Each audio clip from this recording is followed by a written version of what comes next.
हिंदी में पहला ग्रंथ किसने लिखा? सत्यार्थ प्रकाश स्वामी दयानंद सरस्वती गुजराती थे। हिंदी राष्ट्रभाषा बनाई जानी चाहिए, महात्मा गांधी ने कहा, वो गुजराती थे। समर्थन करने वालों में के एम मुंशी मराठी थे, लोकमान्य तिलक जी मराठी थे, श्यामा प्रसाद मुखर्जी जी बंगाली थे, कन्हैयालाल माणिकलाल मुंशी जी के अलावा एम गोपाल स्वामी अयंगर तमिल थे। समस्या हिंदी भाषी क्षेत्र से आई। मैं राजनीतिक विषय पर नहीं जाना चाहता। हिंदी भाषी तरफ से समस्या आई और ये गैर हिंदी भाषी सब चाह रहे थे। दूसरी व्यवहारिक समस्या कहां पे आई, जो अभी राहुल जी कह रहे थे, सरल हिंदी, सहज हिंदी, हिंदुस्तानी बनाओ, ये बात शुरू हो गई। अरे भाई, हिंदुस्तानी का मतलब क्या है?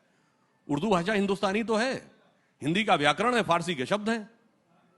अब उससे कैसे जो अन्य भाषाओं से विरोध शुरू हुआ, जैसा कि अभी आपने कहा कि जब हिंदी को राजभाषा बनाने की बात आई तो अन्य भाषा ने कहा कि भाई हमारे साथ मतभेद है। पर मेरा मानना है यदि हम शुद्ध हिंदी प्रयोग करते तो क्या भाषाओं से संबंध अन्य भारतीय भाषाओं से बेहतर दिखता है या खराब? मैं छोटी सी बात कहता हूं, हिंदी में हवाई अड्डा कहते हैं, मराठी में विमानतल कहते हैं, कौन सी ज्यादा अच्छी हिंदी है?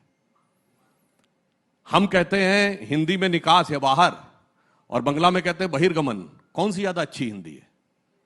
हम कहते हैं सगाई, जिसको इंगेजमेंट अंग्रेजी में कहते हैं, रोका, और तमिल में कहते हैं निश्चितार्थम समारोह, कौन सी अच्छी हिंदी है?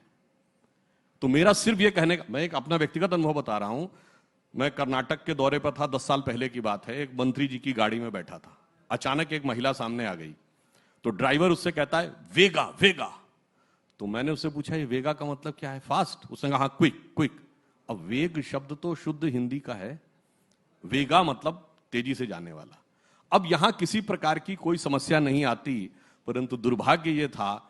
अब मैं एक व्यक्तिगत अनुभव बताता हूं। एक बार मैंने अपनी प्रेस कॉन्फ्रेंस में एक शब्द प्रयोग किया, वितंडावाद। तो दिल्ली के अंग्रेजी के पत्रकारों ने पूछा कि इसका क्या अर्थ है, और मेरे लिए भी, मुझे भी यह जानकारी नहीं थी। दक्षिण भारत के पत्रकारों ने कहा कि तेलुगु में भी यही शब्द है और तमिल में भी है वितंडावाद, और उसी अर्थ में है जिस अर्थ में हिंदी में प्रयोग होता है।